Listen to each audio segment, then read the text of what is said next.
Oke, welcome back to PMO Savior. So, hari ini gue bakal bahas mengenai 3 hal basic yang harus lo lakuin ketika ingin melakukan stop addiction PMO.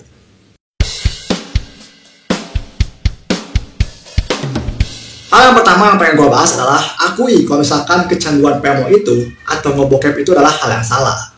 Karena di zaman sekarang kayaknya orang lebih menormalisasi untuk ngelakuin bokep ataupun cokil gitu kan. Apalagi lu bisa lihat mungkin di konten-konten kayak TikTok, Telegram, apalagi Twitter, YouTube juga banyak gitu. Akun-akun yang berisikan tentang ya video-video lagi viral atau ya berbau mesum gitu.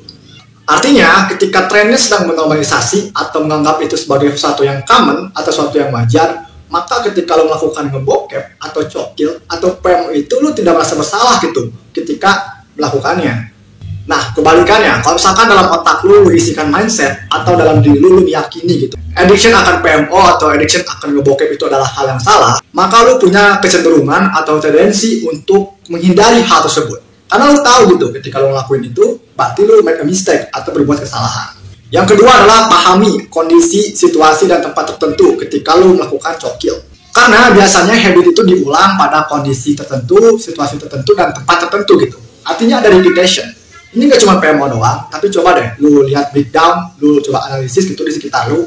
Biasanya orang-orang itu akan melakukan suatu habit, akan merepetition suatu habit di kondisi, situasi, dan tempat yang berulang-ulang. Sama juga dengan habit PMO atau mungkin dengan addict PMO, pasti gue yakin ya, di antara kalian semua punya kondisi, situasi, dan tempat tertentu gitu.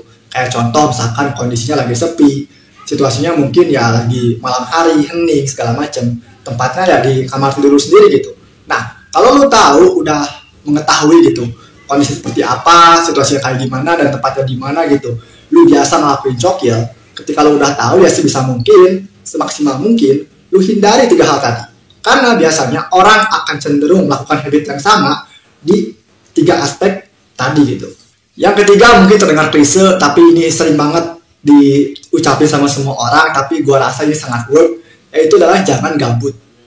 Gue selalu ngomong mungkin di live TikTok gue, ketika lu melakukan stop addiction PMO, coba deh dalam waktu yang bersamaan lu juga memupuk habit positif atau mencoba melakukan habit yang baru yang lebih produktif gitu. Karena di waktu yang bersamaan selain lu mencoba untuk keluar dari habit yang buruk, tapi juga lu memasukkan atau menginput habit yang positif yang dimana secara value bisa meningkatkan nilai lu sebagai pria gitu. Dan mungkin gue juga kasih sedikit advice dimana semakin tinggi effort yang lu pakai, entah itu pikiran atau badan lu gitu, melakukan suatu kegiatan, maka semakin tinggi juga gitu, lu bisa nge-distraction otak-otak mesum tadi, atau pikiran-pikiran ingin PMO tadi gitu. Contohnya mungkin kayak workout, atau baca buku. Kita tahu ya kalau misalkan workout, ya olahraga lah, simple sit up, push up di rumah kan itu bisa lu lakuin, itu gampang kan. Nah, ketika lu olahraga, pakai badan lu, artinya kan lu butuh effort, tenaga yang lu pakai gitu, buat ngelakuin suatu aktivitas itu gitu. Nah, semakin tinggi tenaga yang lu pakai, semakin besar juga gitu chance-nya lu bisa ke distraction dari otak-otak tadi, otak-otak mesum tadi gitu kan.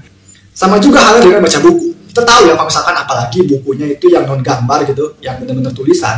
Selain lu membaca suatu ide dari orang lain, lu juga akan mencoba untuk memvisualisasikan gitu.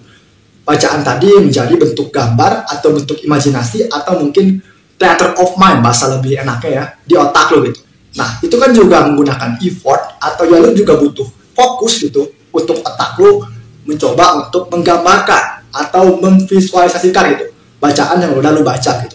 Nah, semakin tinggi juga lu fokus atau menggunakan pikiran lu, otak lu gitu pada suatu hal, maka hasilnya pun sama gitu. Lu chance untuk ke distraction dari PMO tadi juga semakin tinggi. Oke, itu mungkin yang pengen gue bahas di video ini. Next time gue mungkin 2 hari sekali juga akan bikin video kayak gini, entah mungkin tentang stop addiction PMO of course, terus bagaimana dampak-dampaknya atau bagaimana cara berhentinya. Dan buat kalian juga mungkin yang pengen baca PMO Savior ebook, yaitu bagaimana cara keluar kecanduan dari PMO, yang buat tuh semua mungkin yang merasa selalu gagal, gue taruh link di deskripsi atau gue juga taruh link di komen, di bio juga ada. So, thank you for watching, tetap nyerah dan jangan semangat.